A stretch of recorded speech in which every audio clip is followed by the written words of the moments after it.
우리 한 목사님 고생하셨어요. 긴 성경 봉독하느라고 참 고생 많으셨습니다. 제가 좀 고민했어요. 한 10절만 10절만 읽도록 할까 하다가 그냥 다 읽는 게 낫겠다. 왜냐하면 한편의 어떤 그 영화 같잖아요. 여러분 이 장면이 전부 상상이 되지 않습니까?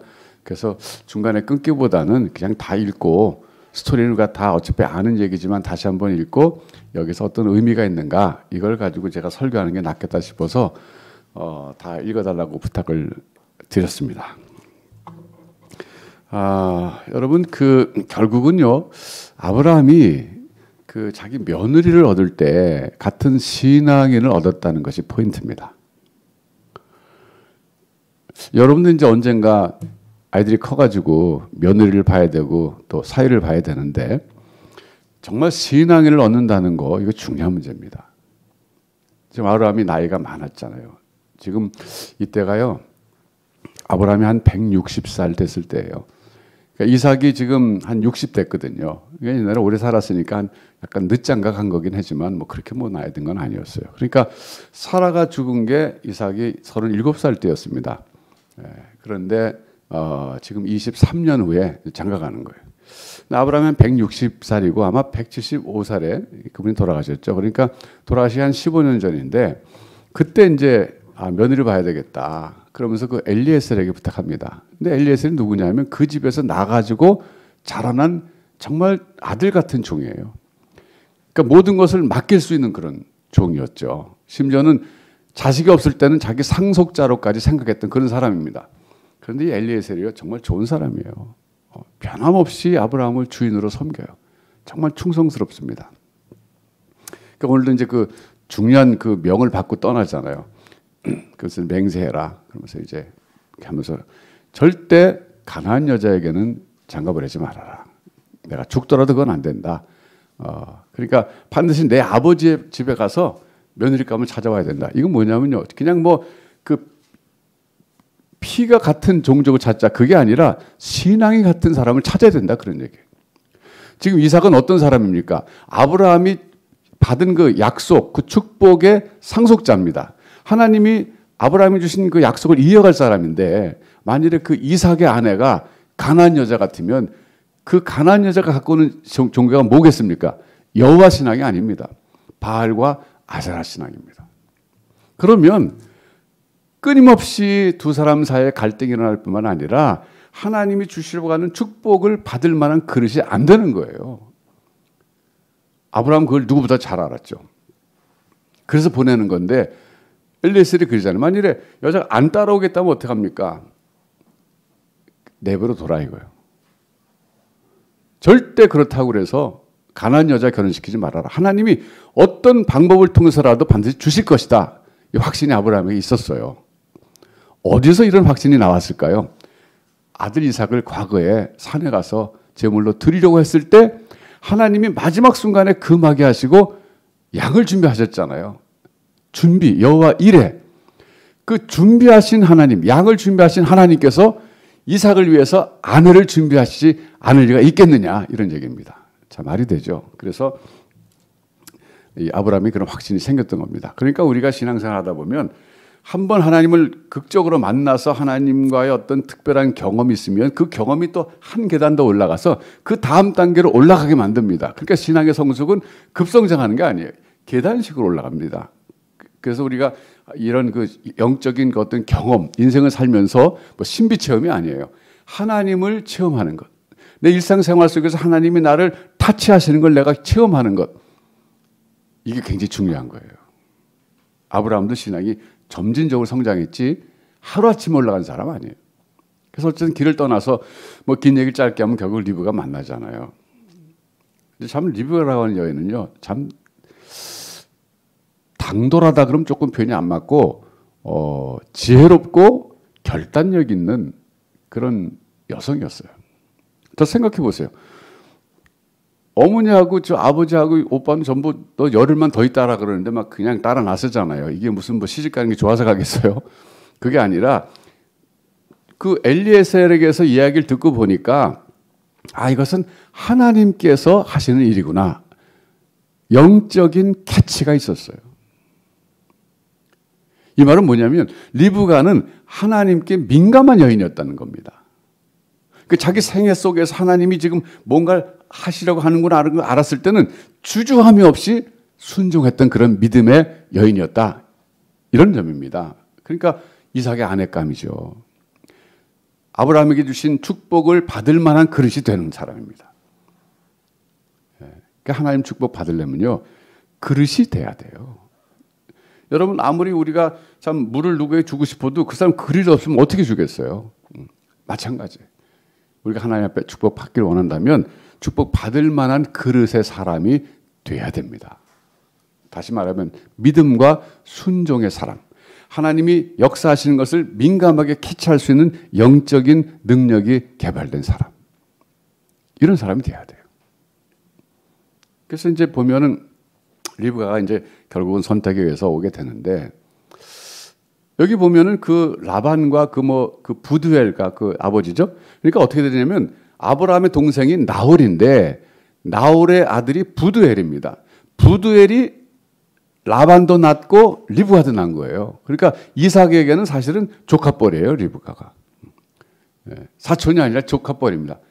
이제 그렇게 해서 혼인이 되는 건데, 이제 그래서 이제 그 대화 속에서 보면 엘리에셀과 그 집에 갔을 때 대화 속에서 보면 그 집안도 굉장한 여호와 신앙의 가정이라는 걸 알 수 있어요. 그러니까 이제 그 전해져 내려오는 이제 전설에 의하면 아브라함이 갈대아 우르에서 살 때, 메소포타미아에서 살 때에는 그 아버지가, 아브라함의 아버지가 우상을 섬기는 사람이었다라고 하는 그런 전설이 있어요. 근데 저는 아닌 것 같아요. 왜냐하면 오늘 그 말하잖아요. 내 아버지의 집에서 며느리감을 데려오라 그랬잖아요. 그럼 뭐예요? 아버지 집이라는 것은 아버지 때부터 이미 신앙생활을 했다는 거잖아요. 그런 점에서 볼 때 아브라함의 집안은 하나님의 은혜를 입은 집안이었어요. 그러니까 그때 당시에 전부 하나님 모르고 살았던 그 많은 사람들 속에서도 하나님이 그 가문을 선택하셔서 하나님 신앙, 이 여호와 신앙을 특별히 주셨던 가문이었다는 거죠. 이걸 어떻게 달리 해석할 수 있겠어요? 하나님의 은혜죠. 그러니까 여러분 지금도 마찬가지. 여러분이 지금 이 자리에서 예배드리고 하나님을 섬기고 있다는 것 자체가 여러분이 선택한 것 같지만 사실 하나님이 여러분들에게 은혜를 주신 겁니다. 은혜를 입은 거예요. 마리아에게 나타나서 주의 사자가 그랬잖아요. 은혜를 입은 자여 그랬거든요. 은혜를 입었다는 거예요. 일방적인 하나님의 은혜예요. 얼마나 감사해요. 여러분 감사하셔야 돼요. 자, 그래서 이제 그럼 아브라함이 왜 이렇게 신앙이 같은 사람을 며느리로 원했을까? 그건 아까 제가 말씀드렸지만 하나님의 그 축복을 이어갈 만한 그런 여인이 들어와야 된다는 것, 그건 맞죠. 근데 결국은 신앙이 동일해야 된다는 것이 기준이었다는 겁니다.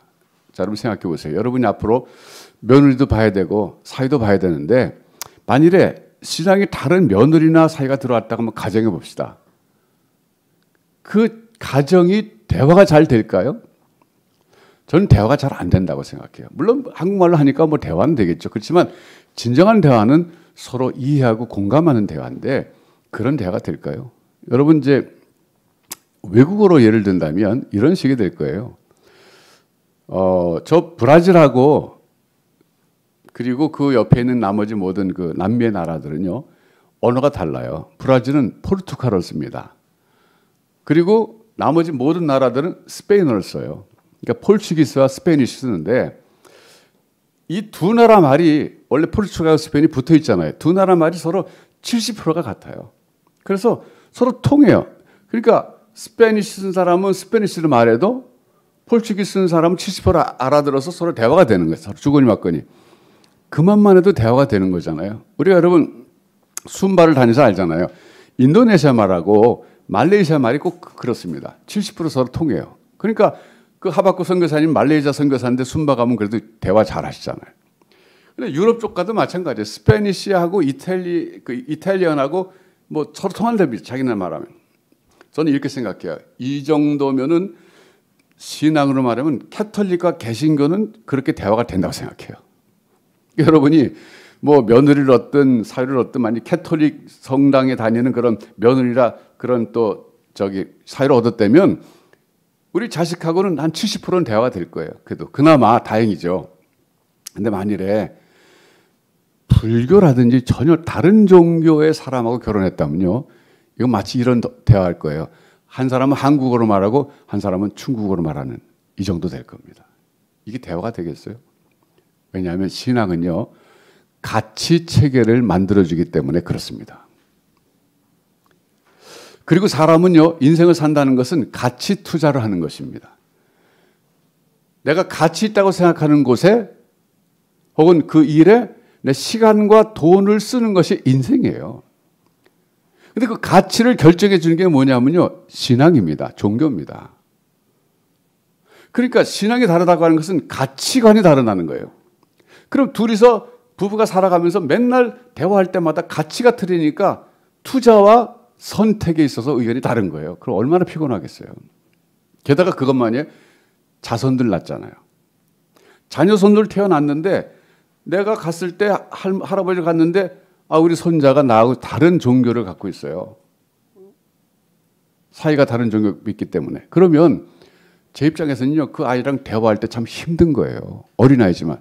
제가 아주 오래전에 불교를 열심히 믿는 할머니 밑에서 큰 손자 아이하고 얘기를 해봤어요. 아주 오래전에. 그때 제가 그랬어요. 세상을 누가 만들었니? 그때 걔가 뭐라는지 아세요? 말도 잘 못하는 애가요, 보살님 그러더라고요. 제가 깜짝 놀랐어요. 만일에 여러분 손자 손녀가 왔는데 세상 누가 만드는 얘기인데 보살님, 그럼 기분이 어떻겠어요, 여러분? 기가 막힌 거죠. 그걸 어떻게 하겠어요, 그거를?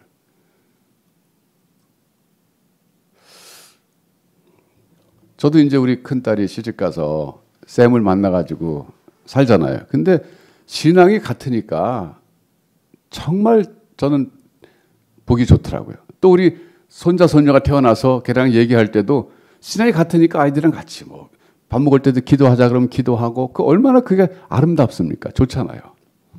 신앙이 다르면요, 그 얼마나 피곤한지 몰라요.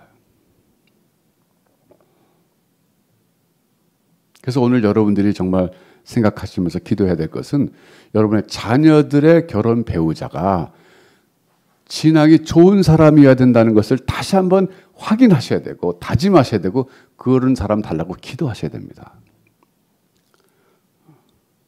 정말 중요한 문제예요. 사람의 행복이요, 결코 물질에 달려있지 않습니다. 내 며느리가, 내 사이가 아무리 좋은 집안에서 재물을 많이 갖고 와도요, 신앙이 다르면 아무 소용없어요. 신앙이 제일 중요한 거예요. 왜? 가치관을 만들어주는 베이스이기 때문에 그렇습니다. 그게 파운데이션이에요. 기초예요. 그 위에다 우리가 집을 짓는 것이고 그 위에다 우리가 투자하는 거거든요. 그러니까 아브라함이 그걸 안 사람이잖아요. 무슨 일이 있어도 하나님 신앙 가진 여인을 우리 며느리를 삼아야 된다, 이건 한치 양보도 없어요. 결국은 아브라함의 소원대로 됐잖아요. 이렇게 신앙 좋고 총명하고 영리한 그런 여인을 며느리로 맞이하게 됐어요. 거기서 나중에 에서와 야곱이 태어나서 또 이어가지 않습니까? 그래서 오늘은요, 여러분들이 다 이제 앞으로 미래에 겪어야 될 일들입니다. 그래서 여러분들이 오늘은 진지하게 한번 자녀들의 미래 가정을 위해서, 미래 배우자들을 위해서 한번 기도하세요. 그리고 이 점에 대해서는 여러분 반드시 여러분이 타협하지 말아야 됩니다. 물론 뭐 여러분이 반대한다고 해서 뭐 내 아들이 내 딸이 안 믿는 사람 데려가는데 이건 뭐 어떻게 할 수는 없죠. 그러나 기도하시라고, 그러니까. 기도하셔서 정말 좋은 신앙인, 좋은 사람 만나서 자자손손 대를 이어가면서 우리가 아름답게 하나님을 예배하면서 하나님께 쓰임받는 그 믿음의 가문이 되게 해주시옵소서. 여러분 그렇게 꼭 기도하시기 바랍니다. 믿음의 기도는 반드시 응답됩니다.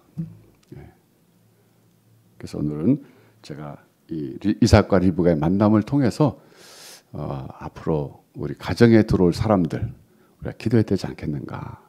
우리 자신부터 먼저 확고한 기준이 있어야 되지 않겠는가. 그걸 놓고 지금부터 기도해야 되지 않겠는가, 이런 생각이 들어서 오늘 말씀드립니다. 좋은 의미에서 부담 갖고 기도하시기 바랍니다. 기도하겠습니다. 하나님 아버지 감사합니다. 오늘 이삭의 아내 리브가를 데려오는 과정에서 아브라함의 그 신앙적 고집을 봤습니다. 신앙인이 아니면 안 된다고 하는 그 고집. 결국 그것이 하나님 앞에 상달됐고 리브가 같은 좋은 며느리를 얻게 된 것을 보았습니다.